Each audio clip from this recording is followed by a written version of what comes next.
Hi, this is Candy Johnson. I am your host. This is Real Talk, brought to you by Real Raw Records. Today's topic is who cares? And we having this subject bringing up this question to just really raise awareness, things that we need to care about, or things that people care about. Some action need to be taken at some point, because I'm a firm believer in being about it. I just released a song I wrote some time ago, but we did a recording, and its song is titled "Be About It." And when I was coming up with the lyrics for that song years ago, I basically just compiled some thoughts that go through my mind when I see people saying stuff and not really doing anything. So the hook of that song is titled, the hook of that song goes, I ain't gonna talk about it, I'm just gonna be about it. Feel me what I'm talking about? Basically, it's very simply put, be about it is about being about it. And I've noticed that people will indulge in complaining about a lot of things, or saying that they care or are concerned about certain things. But if you pay attention to these same people that claim to care about stuff, if you really just watch them and see if they actually do anything,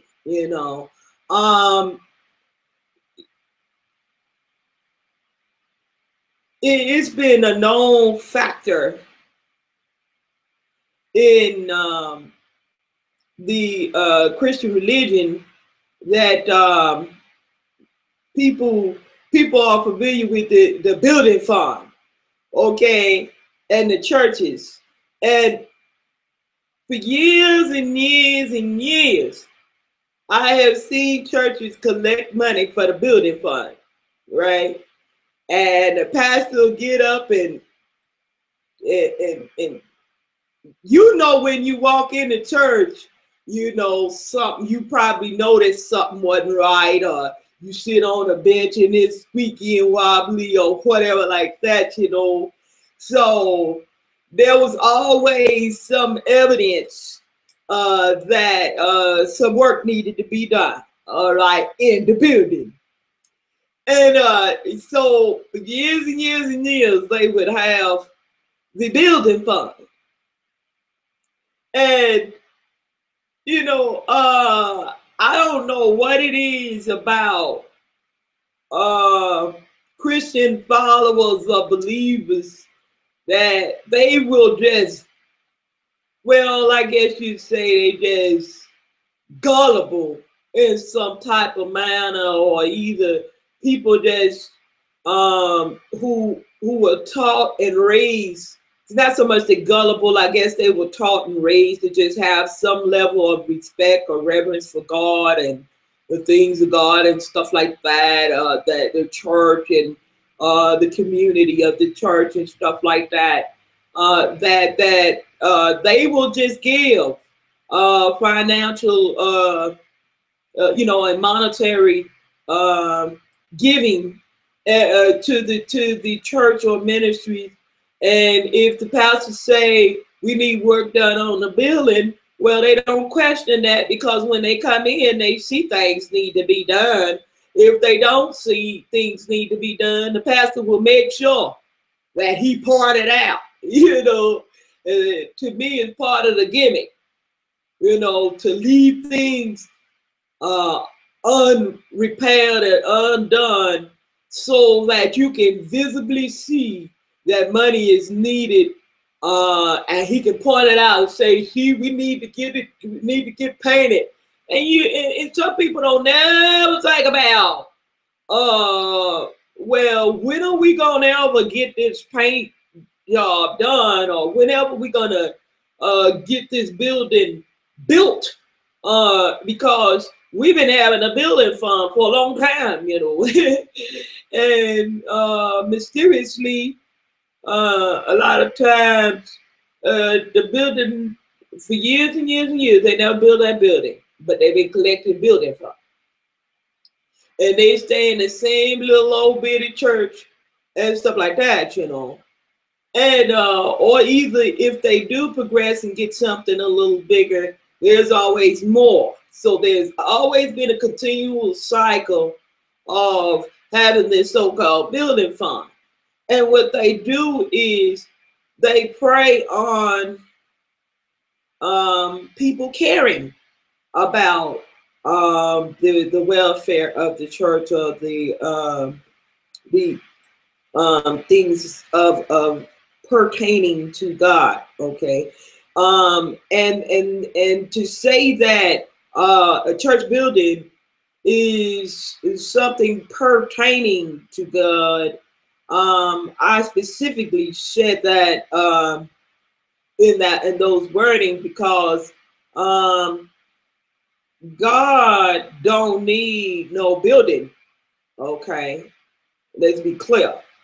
However, if you want to gather people together for fellowship and, you know, have a meeting place, so in that regard, it is pertaining to God, okay, or for that purpose, for spirituality.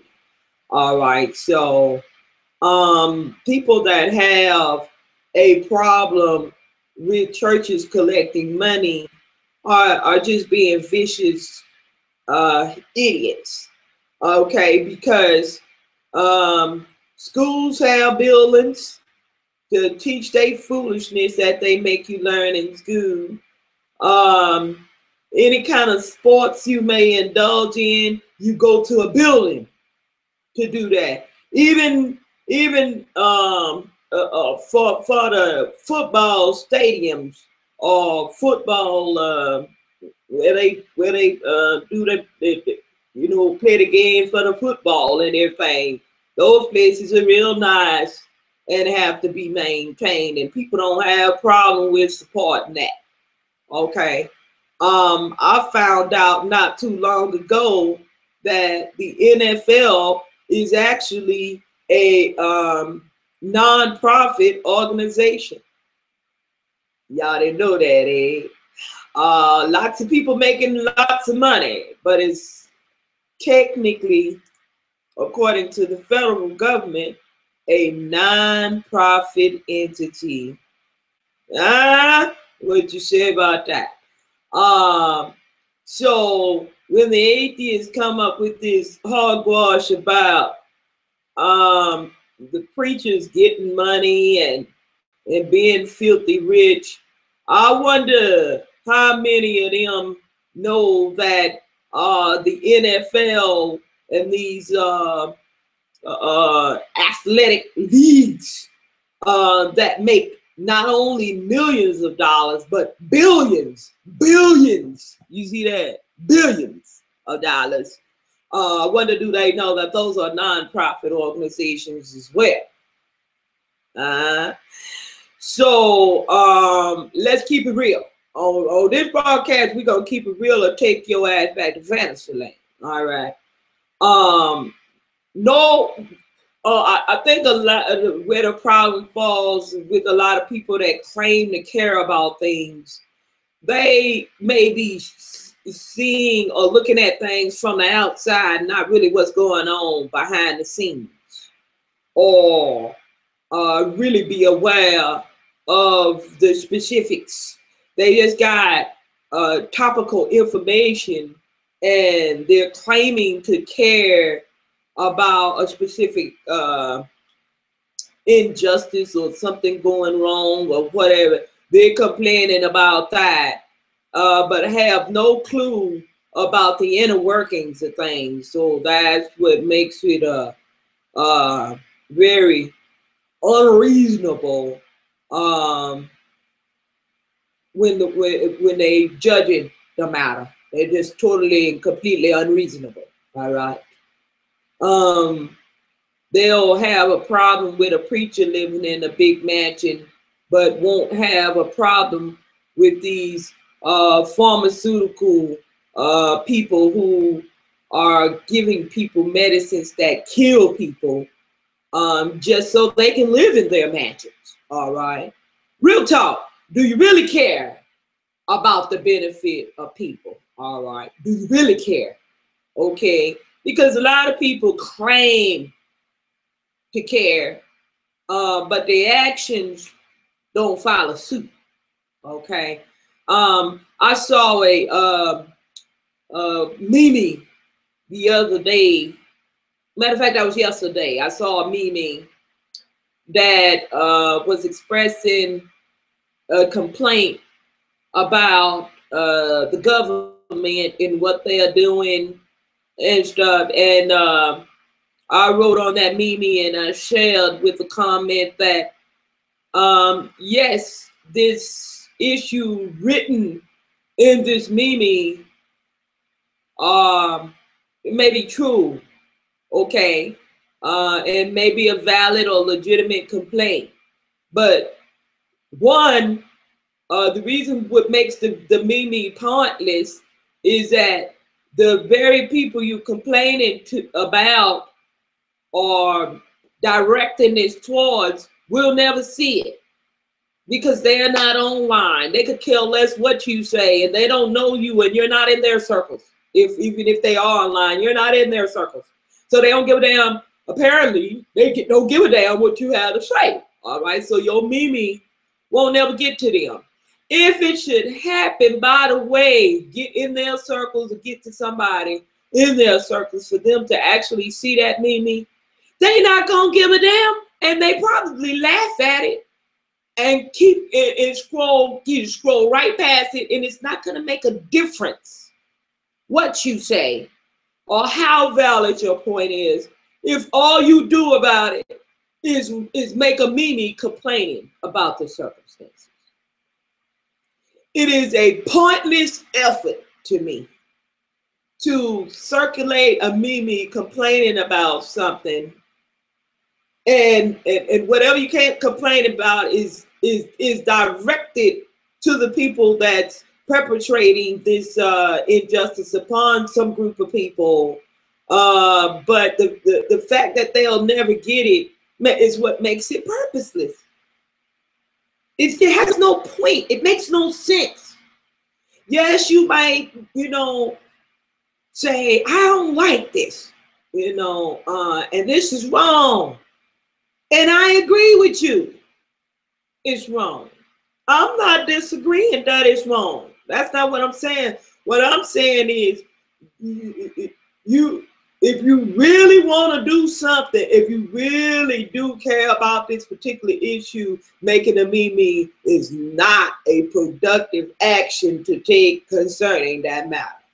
Okay? Because 10 chances in 1, people say, well, we need to raise awareness. We don't need to raise awareness. A lot of people are aware that there's some screwed up crap going on in our society. We don't need, we are all aware that we've been messed over in some type of way. What needs to be done is some specific action towards a remedy to the problems. Solutions. We need solutions. That's what we need. We need to get people together for a solution to these problems. I'm not privy to the inner workings of Anonymous. I'm not privy to that, and I keep being told that Anonymous is doing something and they're doing things for the better of us all. But yeah, I've seen, you know, some things, and I'm hesitating and stuttering to even get it out because shucks, I've seen some things that I've seen some anonymous things that's done by anonymous. Okay, I see it. I see some things. What kind of effect is taken, or the overall good that is good God Almighty, I can't even get it out. But I see a lot of renegade activity. All right. When I say renegade activity, I see people discussing and making memes about, you know, really bad, vulgar things about the cops. I even see some, yesterday, I saw some posts about that was very sexual and in nature, you know, and how sexy it is to be an anon. That, you know, to me, that don't have no purpose. You understand? It doesn't meet a specific need.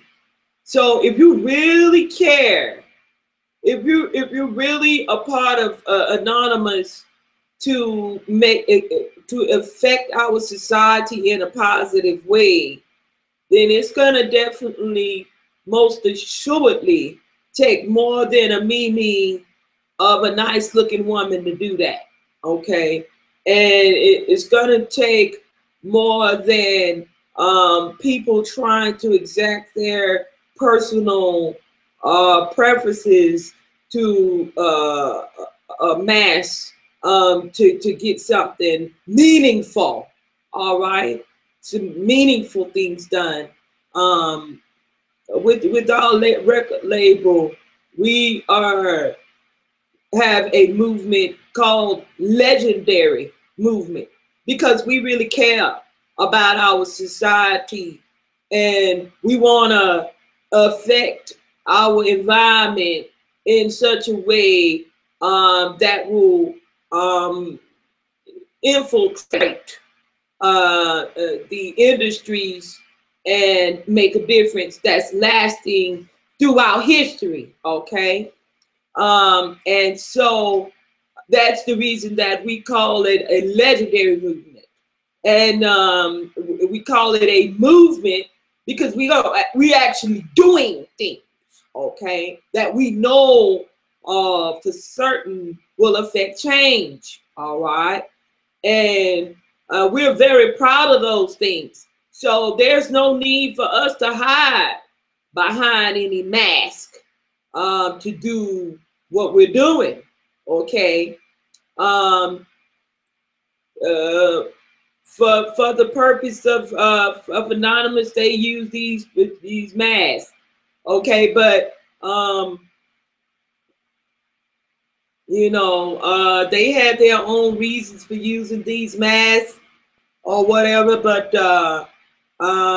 even if you was a good vigilante and you wanted to affect good, but you didn't want to be known that it was you that did it, that's fine. I have no problem with that. That's a beautiful thing if, and I do specify if that's what you're doing. Okay. Then that's a beautiful, awesome thing. But I like to keep in mind the fact that if you have a mask on and you say you doing some positive things, well, we at least want to see the effect of those things. All right. Just hiding behind a mask and just saying you're doing positive things and you could be doing something you have no business doing, then that raises some question as to why you hiding. All right. Everybody familiar with Batman, and Batman, you know, he wore his mask. And, you know, it's a fictional story, but I'm using that as an example. But Batman still held his own self as the story progressed. There was a lot of bad things that he could be doing and hide behind a mask. Okay. And so, but he held his own self to a standard and a level of integrity. Okay. You know, he might have been hiding behind that mask. Okay. But he also made sure that the way that he carried himself when using the mask, he made sure that he was fulfilling the purpose for which the mask, you know, what he was wearing the mask for. I remember an episode where he was struggling with doing the right thing. But inevitably, although he had a little struggle where he could have done some things he had no business, inevitably he chose to do the right thing and be a person of integrity. All right. So if we really care about the betterment of any given situation or any given circumstance in our society, I don't care whether you are doing something open in the open and then do whatever it is you say you're doing. Be a person of integrity. Yeah, it's a lady here online. I call her a slitherer because she slither around in these hangouts and broadcasting wherever chaos is going on, and she keep, well, I shouldn't say it, sometimes there don't even be no chaos, but she slither around and cause chaos. That's why I call her a slitherer. All right. But she's doing it it's on the surface because the broadcasts are open, but under the surface, she's slithering around and seeming like, oh, I'm just here. I'm not doing anything, to act like a fucking victim. But meanwhile, she low down dirty and doing unscrupulous stuff. And she's supposed to be a Christian, all right? And so that's what I mean by, if you saying that you really care, you really do care, then we gonna need to see some signs, whether you doing it, whatever it is you doing that's out in the open, or whether you doing it in secret. We gonna need to see some signs, all right? All the atheists, when it come down to religion, they want evidence. They want proof. All right. Well, if you can be morally good, as you all are claiming to be morally good, and to be, you know, you can do the right thing with or without God. You can be trusted. I'm gonna need to see some signs with that. Okay. Because from what I noticed, all the people, when they want to do fucked up shit, they go to atheism. All right. And so I'm gonna need y'all to show some signs, okay, that you can be moral without a God. You're not gonna just be able to just say you can be moral without a God. I'm gonna need you to be about it. But it'll be time in between time, keep it real, or take your ass back to fantasy land.